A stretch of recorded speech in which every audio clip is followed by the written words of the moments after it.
I'm just back from my 100th cruise aboard Regent Seven Seas Navigator, and looking at the daily program, it struck me just how similar it was to the very first cruise I did over 19 years ago on P&O Cruises Aurora.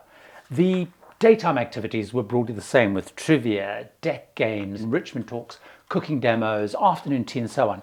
And the evening entertainment was still mostly song and dance review shows, and then perhaps the casino. It got me thinking, has cruising really changed that much since my first voyage 19 years ago? Here's what I think has stayed the same, got better and worse, and why. Welcome aboard, crew. I'm Gary Bembridge, and I'm going to make it fun and easy to discover, plan and enjoy unforgettable cruise vacations. Other than the daily program, what's largely remained the same over the years? Something that hasn't changed is the main regions that passengers choose to go to. 19 years ago, the three big regions were the Caribbean, the Mediterranean and Alaska. Today, they are still where most passengers choose to sail to. On the plus side, whether you're looking for a massive cruise ship like those within, say, Carnival or Royal Caribbean fleets, or you're looking for a smaller one like Azamara or Windstar, we can choose to go on any of those three areas on any size ship and any price that we want to pay. Of course, there has been opening up of new places to go, but the Caribbean, the Mediterranean and Alaska are still where most people choose to cruise to. The next key thing that hasn't changed is the enormous amount of upsell, or as it's known in many places, nickel and diming. And I think that's really disappointing that that hasn't changed. Cruise lines still make a massive percentage of their profits from the extras that we all buy once we're on board. I usually find that I still have to pay gratuities on top of the fare for Wi-Fi, excursions, drinks, especially dining. Cruise lines make a lot of money from these extras. Of course, if I go on premium lines like when I was on Regent Seven Seas, much more is included, but of course they're way more expensive than other lines.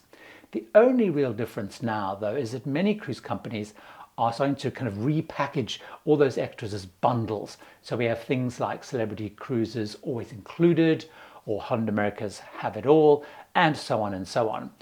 But we continue to spend 50% to 100% of our fare once we're on board the ship. And of course, the argument over gratuities is still as divisive now with passengers as it was on my first cruise all those years ago. Before I look at other controversial things around what's become worse, what do I think has got better? One of the most dramatic changes for the better is that cruising is no longer mostly catering for older couples as it was when I first started. The average age is coming down faster in some regions like the US, for example, than others, but there has been a real shift in who is cruising. I'm seeing lines catering so much more for travelers in their 20s and their 30s. This change comes even from lines which used to cater for a much older audience, like Celebrity, for example, with their new Edge class ships that offer modern designs, trendy onboard venues like Eden and the Club, but also, of course, with the launch of Virgin Voyages and their efforts to attract a younger crowd with funky ships and events. There's also a really big focus on families and multi-generational groups, and that's not just on the resort lines like Royal Caribbean or Carnival any longer. I'm seeing more premium lines like Princess and Celebrity welcome and cater so much more for families. And that was very much the case on, for example, my Princess Cruises Alaska trip and on Celebrity Edge Mediterranean cruises last year, loads and loads of families. Solo travelers are also starting to be better catered for with more single cabins and deals. Now, I travel solo quite often, so this is an encouraging improvement. However, most cruise lines are still charging me the price of two people even when I'm traveling solo. So this is something that could be better and hopefully will be better in time, but it is improving. Another key thing I think has improved on cruises is around dress codes. On my first cruise, it was black tie tuxedo on formal nights, or at least a dark suit and tie, and it was strictly enforced. Casual nights were also rather dressy. Nothing like that on my Regent cruise, where the only restriction at dinner was no jeans, no shorts, and you had to wear a collared shirt. Much more relaxed. Now, I'm a little bit old school. I love dressing up, But I must believe and do believe that this is a good thing that dress codes have relaxed, because people want to dress casually on vacation, unlike when I started cruising, and it opens it up for so many more people. Looser dress codes also mean less packing, which makes it easier with airlines and their strict kind of baggage policies for people too. That said, I do wish that one or two lines would keep the formal requirements to stand apart. It really is magical, or was magical, going on Cunard transatlantic crossings with multiple formal nights, everyone in tuxedos and ball gowns, but even they have reduced the number of those nights on their cruises. But I guess I'm a little bit of a dinosaur there. Overall though, the relaxation of dress codes is popular and it will get more people into cruising, so it's got to be a good thing. Dining has also improved massively. When I first started cruising, I only had an option of either going to the main dining room at a fixed time, early or late sitting, or to the buffet. That has been transformed through adding, for example, anytime dining.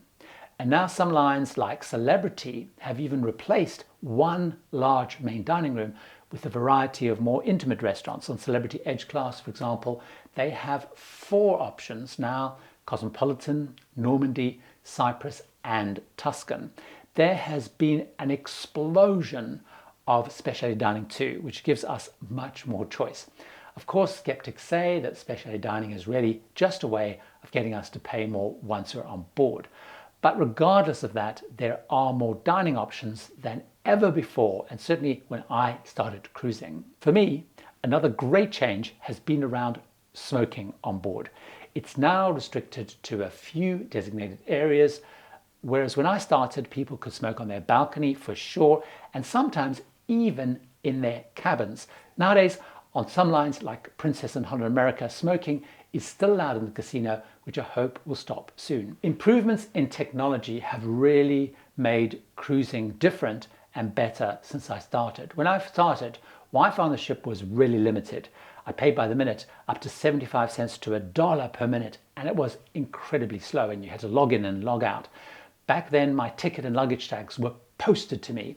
Paper brochures were king. Now, of course, we check in online. Wi-Fi has improved so much, it's getting even better, as most lines at the time of recording now, Carnival Corporation, Royal Caribbean Group, are moving or have moved to Starlink satellites, which provide faster and cheaper internet on cruises. Most cruise lines have apps and interactive TVs, which enable me to do everything on my cruise. Like I can see the daily program, I can make dining reservations, I can book excursions, I can review my account, I can often chat to guest services, I can order drinks where I am, and so on. Ironically, Regent Seven Seas on my 100th cruise that I was sailing on actually didn't have an app at the time of recording, ironically. The downside, though, of course, is it's getting to where you almost need a smartphone to go on a cruise, which of course isn't particularly inclusive and appealing to everyone. This was the case on a recent Disney Magic cruise, where everything had to be done on your phone. You had to have a phone to really kind of survive on the cruise. But of course, better technology, it reduces both costs and the cruise industry's environmental impact, less printing and so on. These have got to be good changes. What about things which have got worse since my first cruise? Firstly, for me, it's the size of the ships. We are seeing ships getting bigger and bigger and bigger. Even in the small and luxury category, we're seeing the same thing too. Last year, Disney announced a ship or board a ship which could actually carry theoretically 9,000 passengers, beating out Royal Caribbean's Icon of the Seas with a maximum of 7,000 passengers. Pinot Cruises, which I did my first cruise on, only had smaller ships. Now they have a Riva and Iona, which can carry 5,200 passengers, probably about 3 or 4 times what the ships were when I started sailing with them. Even ultra-luxury lines like Seabourn, whose ships used to hold 200 to 300 people when I started cruising, now carry 600 people. This all means that ports are getting more crowded than when I started, because of course there's also many more ships as well as bigger ships. As a result, places like Barcelona, Venice, Dubrovnik have either introduced extra fees to control numbers or are looking at how they restrict calls of cruise lines. At some Caribbean and European ports, there are sometimes 15,000 to 20,000 people disembarking per day now, making them incredibly busy. So with ports either overcrowded or too small to accommodate these larger and larger vessels. Cruise lines have started to make their own ports of call since I started cruising, and that's a definite change. In the Caribbean, lines have been creating their own island destinations, like Honda America's Half Moon Key, Norwegian's Harvest Key, Royal Caribbean's Perfect Day at Coco Key. These are beautiful, but they're not really particularly authentic Caribbean experiences, I feel. It also means that we're not putting money into local communities as much by calling there instead of into port towns or islands. So that's a downside, I think, personally. Another thing which I think many see as a negative development is the re-emergence of the class system since I started cruising. Back in the very, very early days of cruising, ships used to have first, second, and third class, and that was kind of swept away and didn't exist on most lines when I started cruising back in 2004. I think I'm right in saying that Cunard used to be the only cruise line keeping a three-tiered system with Queen's Grill, Princess Grill, and Britannia. But in recent years, I have seen a rapid class-based cruising system re-emerge. Even mass resort cruise lines like MSC has its yacht club, ship within a ship. Norwegian has the Haven. These are exclusive areas with a restaurant, a pool deck, other facilities only for premium suite guests. In the premium category, Regent has the Retreat, which includes a private deck as well as a dedicated lounge and a restaurant. Now, while for those that can afford it, it's great to escape the crowds on these now bigger ships, and of course it's luxurious, it does mean increasing space on ships are being closed to other passengers, which wasn't the case when I first started cruising. If you found all this interesting, why not watch this video where I talk about what I think are the best 11 cruises in the world based on the 100 I've done to date. I start, by the way, talking about 2 that most people are doing that I don't count as the best cruises. See you over there.